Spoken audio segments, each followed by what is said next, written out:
तो आज हम देख रहे हैं चार्जिंग सेक्शन। ठीक है, ये एसर 5220 का जो है लैपटॉप है। तो चार्जिंग सेक्शन में सबसे पहले जो अडाप्टर होता है उसमें 19 वोल्टेज आना चाहिए। ठीक है, तो ये जो अडाप्टर है इसमें 19 वोल्टेज आ रहा है। अब 19 वोल्टेज लगाने के बाद जो है क्या होता है, देखो 19 वोल्टेज लगाते ही मदरबोर्ड में 19 वोल्टेज इन हो जाएगा। तो 19 वोल्टेज इन होते ही ये विन सेक्शन है, तो सबसे पहले विन सेक्शन से वोल्टेज जो है पास होगा और वहाँ से पूरे मदरबोर्ड में 19 वोल्टेज जाएगा। तो इसका हमने ऑनलाइन देखे भी हैं, है ना।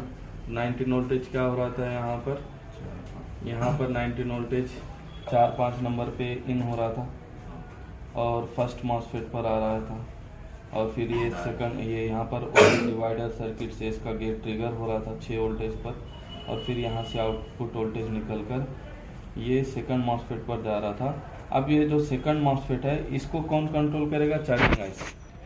तो चार्जिंग आईसी को कंट्रोल कब करेगी? जब ये चार्जिंग आईसी है U15 नंबर की पिन है, U15 नंबर की आईसी है और इसके पिन नंबर 1 पर जो है अडाप्टर प्लस से वोल्टेज एक Q7 मॉसफेट है उसके ड्रेन पर आ रहा था और इसके सोर्स से जो है सेम वोल्टेज निकलकर जो है चार्जिंग आईसी के पिन नंबर 1 पर जो है 19 वोल्टेज जा रहा था। ठीक है, तो ये सबसे पहले डीसी इन का वोल्टेज होता है जो चार्जिंग आईसी को एक्टिव करेगा, क्योंकि सेकंड मॉसफेट को खोलना है तो फिर चार्जिंग आईसी को सप्लाई मिलना ज़रूरी है। तो यही सप्लाई जो है आपके वीसीसी वीडीडी का सप्लाई का काम करेगा। ठीक है, उसके अलावा इस पर जो है 2 नंबर पर वीडीडी वोल्टेज भी जो है यहाँ पर आपको देखने को मिलेगा।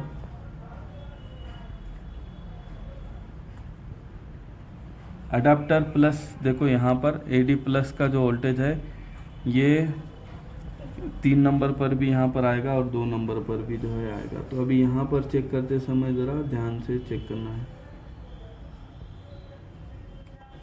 देखो 6 वोल्टेज है, सॉरी ये 6 वोल्टेज के करीब आ रहा है। ये वोल्टेज कब आएगा? देखो यहाँ पर 2 रेसिस्टर से आएगा।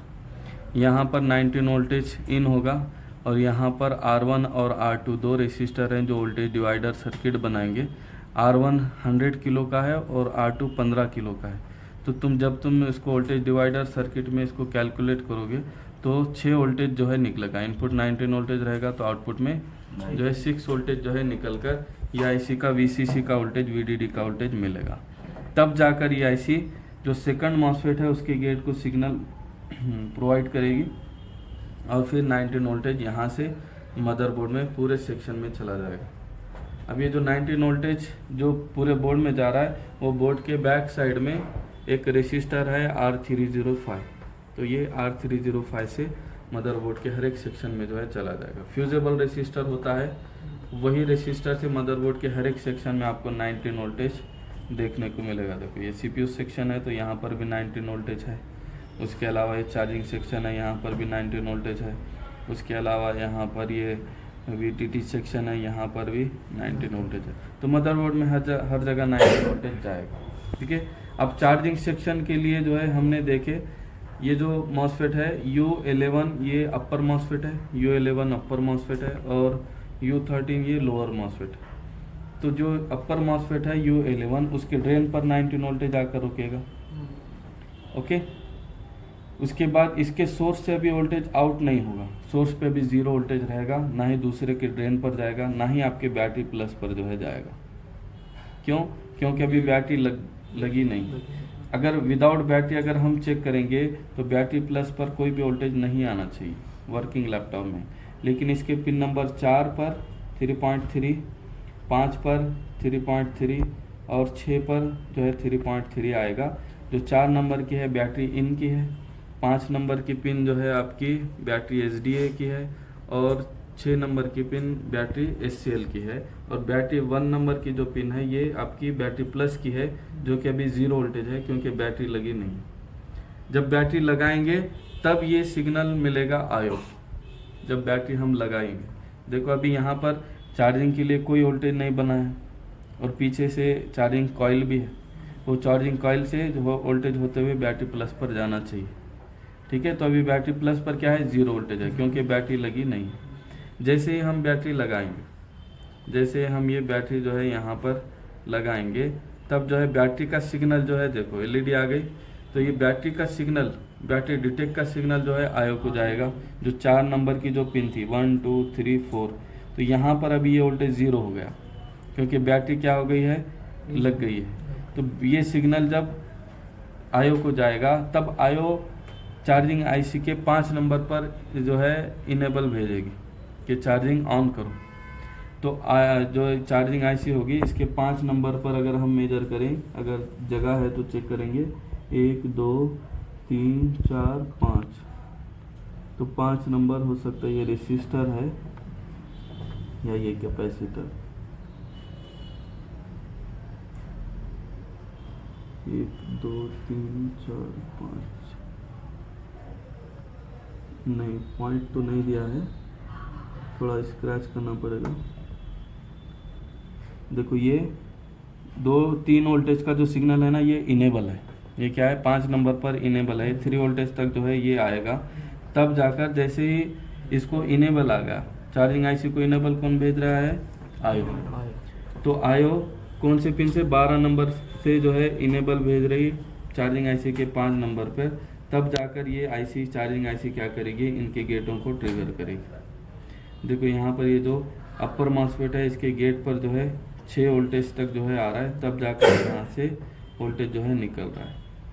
यहाँ पर अभी जो बैटरी प्लस है यहाँ पर 12 वोल्टेज तक जो है आना चाहिए, तब बैटरी चार्ज होगी। अभी देखो वोल्टेज यहाँ पर कम है ठीक है, तो यहाँ से ये वोल्टेज 12 वोल्टेज निकल कर जो है आपके बैटरी प्लस पर जो है पहुँचेगा और बैटरी धीरे धीरे क्या होगी, चार्ज होगी।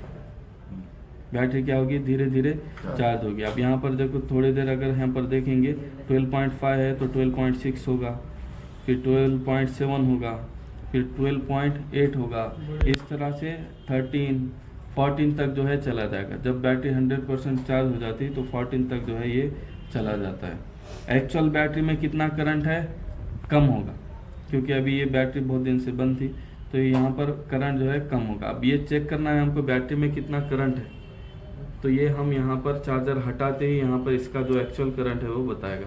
3.8 करंट है बैटरी में, मतलब बैटरी क्या है, लो है, बैटरी क्या है, लो है। तो यहाँ पर वोल्टेज कहाँ से आ रहा है, ये आपके अडाप्टर से, अडाप्टर से 19 वोल्टेज जो है आपके फर्स्ट मॉसफेट पर आ रहा है। फिर ये यहाँ पर स्विचिंग हो रही है, 19 वोल्टेज देखो इधर है, लेकिन यहाँ से ये आउटपुट कितना कर रहे हैं, 12 वोल्टेज आउट कर रहे हैं, तब जाकर बैटरी यहाँ पर क्या होगी, चार्ज होगी और धीरे धीरे करंट ये इंक्रीज होगा। बैटरी में जब तक 11 वोल्टेज नहीं होता तो यहाँ पर आपके लैपटॉप में चार्जिंग बोलकर शो नहीं करेगा, ठीक है, या फिर 0%, बहुत देर तक 0% ही रहेगा। फिर और एक 10-15 मिनट अगर हम लगा के रखेंगे तो फिर उसमें परसेंटेज धीरे धीरे धीरे इंक्रीज होगा। नहीं तो 10 से 15 मिनट पहले स्टार्टिंग में चार्जिंग बोलकर ही बताएगा, क्योंकि बैटरी क्या है आपकी डाउन है, ठीक है। फिर जैसे ही 1% हो गया फिर वहाँ से जल्दी जल्दी जो है क्या होगा, चार्ज होगा। तो ये है इसका चार्जिंग सेक्शन, ठीक है। उसके बाद क्या होगा, जैसे ही हम अडाप्टर हटा दिए, अडाप्टर हटा दिए तो एक सिग्नल होता है जो आयो को जाता है बैटरी एसी इन करके, एसी डिटेक्ट करके। तो ये जो सिग्नल है ये कहाँ से है, देखो ये जो signal AC okay AC detect करके जो है ये तुम्हारे यहाँ पर पिन नंबर 3 से जो है आयो को आएगा, यहाँ पर पिन नंबर 93 पर, पिन नंबर 93 पर जो है एसी डिटेक्ट का सिग्नल मिलेगा आयो को। तब तक ये जो है चार्जिंग इनेबल भेजती रहेगी। जैसे ही वो सिग्नल मिलना बंद हो गया, मतलब जैसे हम यहाँ पर अडाप्टर हटा देंगे तो यहाँ पर 5 वोल्टेज 4 वोल्टेज या फिर 12 वोल्टेज 14 वोल्टेज जितना भी बैटरी में करंट है वही करंट स्विच हो जाएगा पूरे विन सेक्शन में। यही वोल्टेज अभी आपको मदरबोर्ड के हर एक सेक्शन में मिलेगा। अभी वोल्टेज कम है उसके लिए कम वोल्टेज जो है आपको डिटेक्ट हो रहा है। नहीं तो अगर बैटरी आपकी फुल रहेगी, चार्जिंग फुल रहेगा तो फिर 14 वोल्टेज 13 वोल्टेज ऐसे मदरबोर्ड में हर एक सेक्शन में जो है आपको देखने को मिलेगा। हाँ, अभी बैटरी लो है उसके लिए देखो 2-3 वोल्टेज जो है मिल रहा है। अगर इसको हम चार्जिंग पे लगा कर छोड़ देंगे 15-20 मिनट तो फिर ये चार्जिंग फुल हो जाएगी और ये ज़्यादा वोल्टेज जो है मदरबोर्ड में इनपुट होगा। ठीक है। तो ये जो 12 वोल्टेज 14 वोल्टेज जो ये आउटपुट जा रहा है वो कहाँ से जाएगा, डिस्चार्जिंग मॉसफेट U52 जो डिस्चार्जिंग मॉसफेट है यहाँ से मदरबोर्ड में जो है इन होगा। तो ये मॉसफेट अगर खराब हो जाए तो आपका जैसे ये अडाप्टर हटा देंगे लैपटॉप भी बंद हो जाएगा, या फिर चार्जिंग आईसी की अगर कोई रिक्वायरमेंट पूरी नहीं हो रही या फिर अडाप्टर इनका सिग्नल नहीं मिल रहा तब भी चार्जर हटाते ही लैपटॉप बंद हो जाएगा, या फिर बैटरी फॉल्टी रहेगी तब भी लैपटॉप क्या हो जाएगा, सडनली बंद हो जाएगा। नॉट चार्जिंग का प्रॉब्लम आ गया, 1 से 2, 2 से 3 चार्जर बैटरी हमने बदल के देख ली फिर भी बैटरी क्या हो रही, चार्ज नहीं हो रही, तो फिर हम समझेंगे लैपटॉप का फॉल्ट है।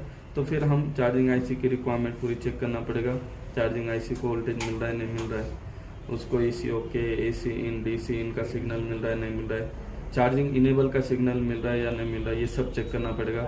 उसके साथ साथ बैटरी कनेक्टर से आईओ के बीच में कम्युनिकेशन है नहीं है वो चेक करना पड़ेगा, तब जाकर ये सेक्शन हम रिपेयर कर पाएंगे, ठीक है।